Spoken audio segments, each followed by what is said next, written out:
Assalamualaikum warahmatullahi wabarakatuh. Apa kabar salih-salihah? Semoga kalian sehat selalu ya. Ya, untuk hari ini kita akan melanjutkan pelajaran tematik. Hari ini kita sudah masuk di subtema 3. Ya, kalian bisa buka buku kalian di halaman 60, subtema 3. Tapi sebelum kita lanjut belajar, kita baca doa dulu ya. Yuk kita baca basmalah bersama-sama. Bismillahirrohmanirrohim. Semoga hari ini kita belajar diberi kemudahan oleh Allah Subhanahu wa Ta'ala. Amin.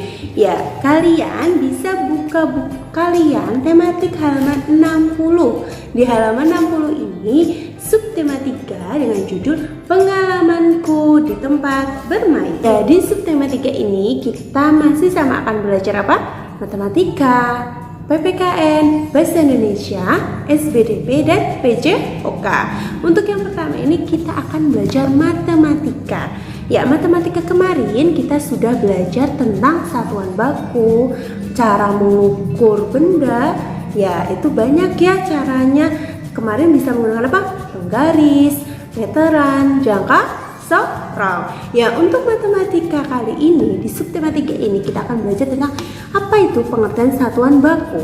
Kemarin sudah mencatat ya, satuan baku ialah satuan yang ditetapkan berdasarkan standar. Ya, satuan baku itu hasil pengukuran alat ukur baku. Ya, satuan baku itu dipakai untuk mengukur panjang benda. Kemarin kalian sudah menulis ya satuan baku itu ada apa aja. Ada 7 macam, yaitu apa aja? Ada kilometer, hektometer, dekameter, meter, desimeter, sentimeter, milimeter. Ya, gimana sih cara menggunakan tangga satuan baku itu? Kalau kalian turun tangga berarti itu dikalikan 10. Tapi kalau naik tangga berarti dibagi 10. Kemarin kalian sudah menulis ya contohnya gimana? Biar gampangnya, setiap kalian turun satu tangga itu nolnya ditambah 1. Misal turun 2 tangga berarti nolnya ada 2. Berarti kalau misalnya 1 kilometer ke meter turunnya 3 tangga, berarti 1 meter, nolnya ditambah 3. 1, 2, 3, berarti ada 1000. Jadi jawabannya 1 kilometer itu ada 1000 meter. Benar. Nah, terus kemarin kalian belajarnya apa? Merubah sentimeter ke meter. Kalau dari sentimeter ke meter atau meter ke sentimeter itu turunnya 2 tangga. Contoh, ada soal 3 meter sama dengan berapa sentimeter? Kita lihat turunnya. Ya, dari meter turunnya ke desimeter dan sentimeter. Berarti berapa anak tangga? 2 anak tangga. Berarti kosongnya ditambahin 2. Berarti berapa jawabannya? Ya, jawabannya yaitu 300 cm. Kebalikannya, kalau misal dari sentimeter ke meter itu naik apa turun? Ya, naik. Naiknya berapa? Desimeter, meter. Berarti naiknya 2. Nolnya dikurangin 2. Berarti nanti kita coret nolnya. Berarti kalau 300 cm sama dengan berapa?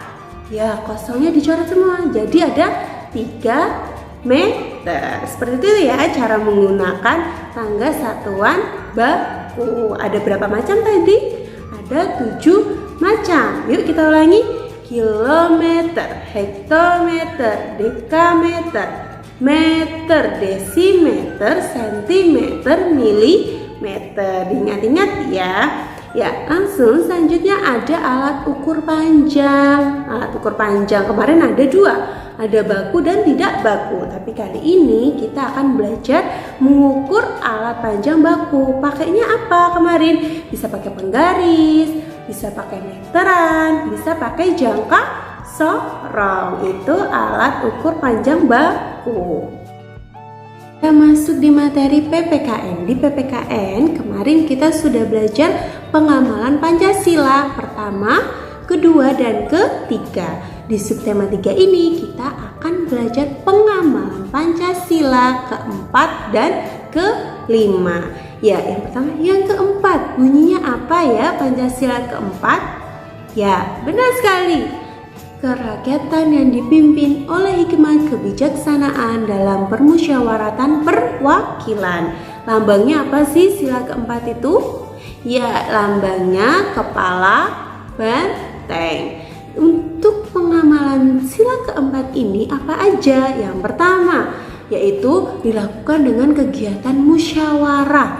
Musyawarah itu dilakukan untuk mencapai mufakat. Mufakat itu sebagai jalan keluar dari suatu masalah. Musyawarah itu harus dilakukan dengan cara kekeluargaan. Musyawarah itu berarti berunding menyelesaikan masalah. Musyawarah dilakukan secara kekeluargaan. Sebagai contoh, semisal di suatu masyarakat atau di keluarga kalian ada masalah. Nah, orang tua kalian atau Pak RT Pak RW itu melakukan musyawarah, mengumpulkan warganya untuk melakukan musyawarah untuk mencapai suatu mufakat. Karena mufakat itu yaitu jalan keluar untuk penyelesaian suatu masalah. Yang selanjutnya yaitu pengamalan sila kelima Pancasila. Apa sih bunyinya? Masih ingat kalian? Ya, keadilan sosial bagi seluruh rakyat Indonesia. Lambangnya apa sila kelima? Ya benar, padi dan kapas. Pengamalannya yaitu yang pertama, saling menghargai dan bersikap adil terhadap teman. Yang kedua, mentaati peraturan dan tidak boleh curang. Jadi ketika kalian bermain bersama teman-teman, itu kalian gak boleh bermain curang, harus jujur dan mentaati peraturan. Semisal kalian lagi main sepak bola atau kalian main bulu tangkis, pasti ada aturannya kan. Nah, kalian harus mentaati aturan itu. Kalian tidak boleh bermain dengan curang. Yang selanjutnya di bahasa Indonesia ini kita akan belajar tentang deklamasi puisi. Tapi kemarin kita sudah belajar ya mengenai puisi. Ketika kita membaca puisi, kita harus memperhatikan apa? Lafalnya, intonasinya, ekspresinya, dan kata-katanya. Ya, di bahasa Indonesia ini subtema 3 kita akan belajar deklamasi puisi. Apa itu deklamasi puisi? Ada yang sudah baca materinya?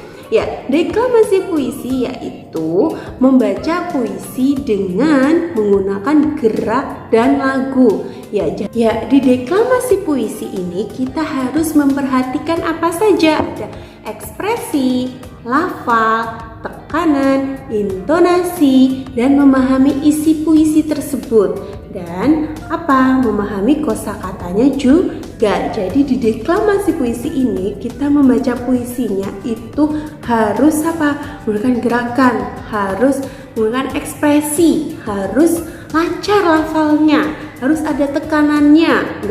Jangan kayak membaca bacaan biasa, harus ada intonasinya.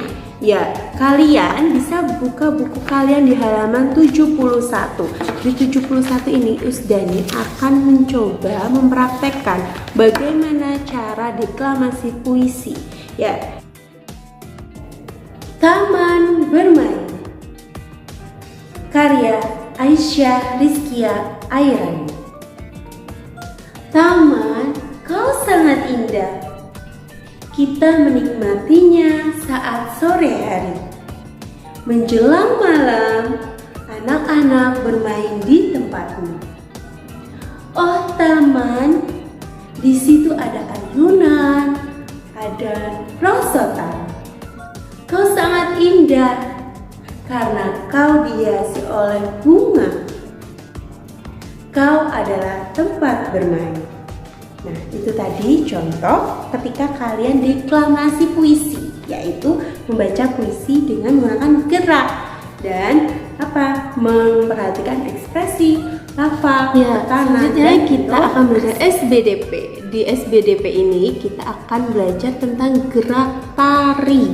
Ya, yang namanya menari itu pasti selalu menggunakan gerakan ya. Tari apapun, ada tari modern, tari tradisional, pasti menggunakan gerak. Agar apa? Agar tariannya itu indah.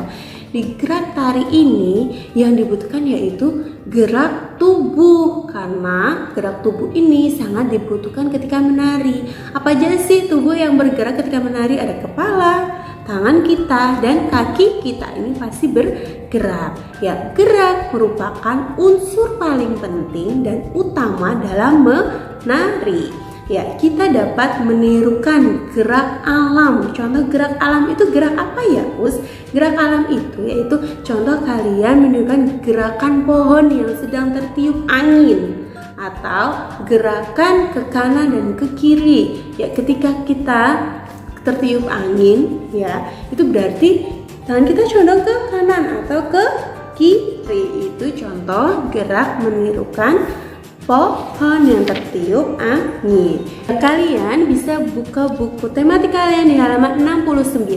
Di halaman 69 ini ada gerak menirukan apa? Pohon yang tertiup angin. Ya, kalian bisa lihat. Begitu ya contoh gerakannya.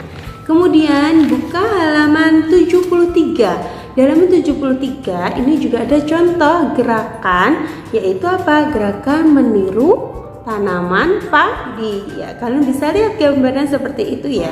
Ketika tanaman tertiup padi, gerakannya seperti itu.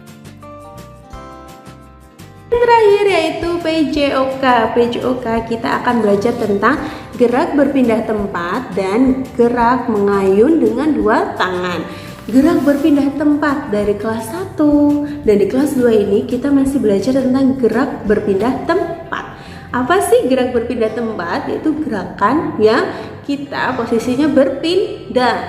Gerakan berpindah tempat kemarin disebut juga dengan apa? Ya, lokomotor. Lokomotor itu gerak berpindah tempat. Kalau tidak berpindah tempat namanya apa? Non lokomotor. Tapi hari ini kita akan belajarnya tentang lokomotor. Gerak berpindah tempat itu disebut juga dengan apa tadi? Lokomotor. Contohnya apa aja sih gerak berpindah tempat itu? Ada berjalan, berlari, melompat, atau memanjat, dan rolling depan atau rolling belakang. Itu contoh gerak dari lokomotor, karena kita berpindah tempat dari tempat A ke tempat B, dari tempat B ke tempat C. Ya, yang selanjutnya apa? Gerakan mengayun dengan dua tangan. Gerak mengayun dengan dua tangan kalian bisa lihat di buku tematik kalian halaman 76. Ya, di 76 itu ada contohnya ya. Gimana sih cara gerak mengayun dengan dua tangan? Yang pertama, ayunkan lengan dengan berdiri tegak. Yang kedua, kaki dibuka selebar bahu. Selanjutnya, kedua tangan lurus ke depan dan ayunkan ke samping kanan dan samping kiri. Yang selanjutnya, ayunkan ke depan dan ke belakang. Nah, itu tadi contoh bagaimana cara melakukan gerakan mengayunkan dengan dua tangan. Kalian bisa mempraktekannya di rumah ya, ketika nanti ada tugas PJOK. Nah, itu tadi materi kita di subtema 3. Kalian bisa mengulang lagi ya materinya. Ya, karena materi sudah selesai, kebersihan, tetap jaga kesehatan kalian. Jangan lupa menggunakan masker dan sering mencuci tangan. Ya, kita tutup pelajaran pada pagi hari dengan bacaan hamdalah bersama-sama. Alhamdulillahirobbilalamin. Wassalamualaikum warahmatullahi wabarakatuh. See you.